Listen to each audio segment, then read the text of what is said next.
What is happening, guys? Leroy Rollins here, come back at you with another video. In this video, we are going to go through yesterday's squat focused workout. Today is Thursday, December the 14th. So this workout occurred yesterday, being December the 13th. And if you're watching this really far in the future, it is 2017. So you're seeing here me getting warmed up for my squat, which started the workout. This was my heavy week. So this week we work up to a set of 1 and then some singles after that. But this is the heavy week, and then next week we increase the weight. So the percentages change, which means the weights go up. So this is the end of the 3-week block, and then we start it all over again, but a little heavier starting next week. So I'm starting here with the bar for some warm-ups, and then we got 135 on. As you can see, I am dressed a little bit different than normal. Usually I'm rocking a t-shirt and a pair of shorts, but the gym is cold, guys. I am, as you can see in the background of this video, actually, there's like this big garage door back there, and it does not keep the cold air out at all. If you guys don't know me too personally, I live in Canada, and we are in winter now for sure. It is minus 19 out, feeling like minus 27 degrees Celsius, which is really freaking cold. And when you're trying to train, it's hard to get the blood flowing and pumped up when you're freezing cold. So I started the workout off with a sweater on and my American Eagle leggings. They help keep me warm, get a little sweat on, and then once I got warmed up, I was comfortable, but just as I was getting things moving and stuff, I opted to dress a little warmer. So the first set was a set of 5 with 285 for the first set of 5.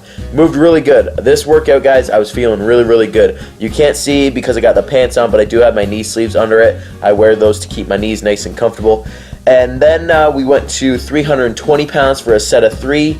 And then this set here is 315, 25, 35, 45, 55, 360. I don't have my journal in front of me, so I'm trying to remember the weights. So 360 for 1, and then we worked up to 380 for 3 sets of 1, which is the first set you're seeing here. And this moved really well down and just flew back up. It felt like when I did it, it moved slow, but then I watched it back and I was like, oh, that felt good. So just because the bar moved slow doesn't mean it felt bad, if that makes any sense. As I'm standing up, the bar, oh, I smashed the rack there. As I stand up, the bar is like bouncing off my back, which means I'm driving up with a lot of force, which is what you want. The slower you come up out of the squat, for example, it's going to feel heavier. So if you can drive up with force and get the lift over with fast, that is good. So after the 3 sets of singles at 380, we dropped down to 265 pounds for 3 sets of 5, pausing at the bottom. So the pauses are great because they teach you, A, where to fall into the hole and generate enough force to come out of it. And then because you're pausing, you lose that momentum, so you've got to drive up with that much more force to get out of the squat. So as I said, you're trying to get that bar to fly up off your back. So pause squats are great if they're not in your program and you're trying to get strong. I have personally seen good results from it, even just this last month and a half or so having these in the program. My squats feel better. I feel stronger when I come up out of the bottom of the squat, which is the hardest part. So that is how I feel about pause squats, guys. Great exercise. I love them. And as you guys have noticed, me coming out of the rack has been a little bit difficult in these squats. Once I started working up in weight and it was harder for me to fully stand up getting the bar off the rack, I kept hitting that stupid little lip on the rack hook there. I don't know what the technical term is, but where the bar comes off of out of the cage. So I kept backing up and like hitting the stupid little lip there, and it messed with some of the lifts, but we got it done, so that was good. Then after the squats, we went into the accessory stuff. As you guys know, if you've seen these workout videos the last few weeks, I've been doing like cluster sets, I think is what they're referred to as, where you do multiple exercises in a row. Not necessarily a superset where you're pairing similar muscle groups or whatever. This is just a cluster set where I don't take a break in between, in this case 3 exercises back to back. I go bang, bang, bang, and then I rest. So we started with stiff leg deadlifts. 3 sets of, I think I was going for 10 to 12 reps with 155 pounds. Not too heavy on this, guys, because I do have a deadlift day where that's where I go heavy. So this is just to get a little more volume in. So we went with the stiff leg deadlifts and then chin ups I think. I get chin-ups and pull-ups mixed up.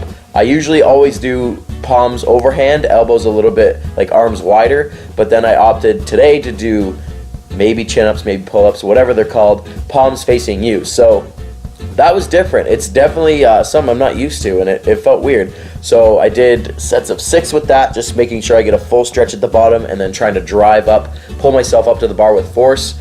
And then we did burpees. I did sets of 10, I believe, which I don't do burpees much, but I'm going to keep them in because I was exhausted after them, which is good. I want that conditioning. It's cardio conditioning, full body. So I'm trying to keep that core strong for that strong plank position, and then making sure I get some height when I jump. After that cluster set, went into Bulgarian split squats with the back leg elevated on the bench.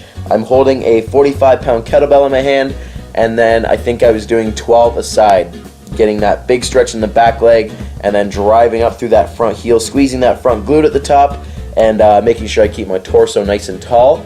We paired that with one-arm dumbbell rows. I had a 65-pound dumbbell going for sets of 10, I believe, and we finished with skipping, which is something I've been having in the workouts a lot recently, and I do enjoy it, and I'm hoping to eventually be able to do, 100 without any issue, without any breaks, and of course trying to get double unders is the next goal as well.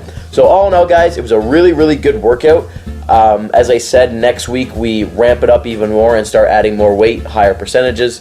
So it's going to be a good time. Hope you guys enjoyed the video. I've got news coming up regarding my first powerlifting meet. So stay tuned, guys. I'll see you in the next video.